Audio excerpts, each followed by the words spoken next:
कहीं 95% लोक निज स्वप्न को अधारू छाड़ दियंती आउ बाकी 5% लोक आग को बढ़ी चलती।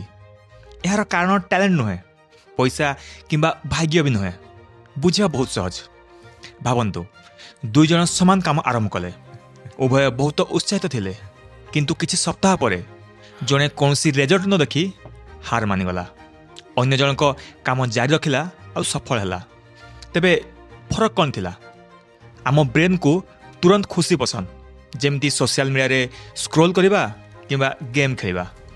एथिरे सेकेंड रे मजा मिल जाए, किंतु स्वप्न यह पूर्ण होगा को मास मास किंबा वर्ष वर्ष लगी थाए।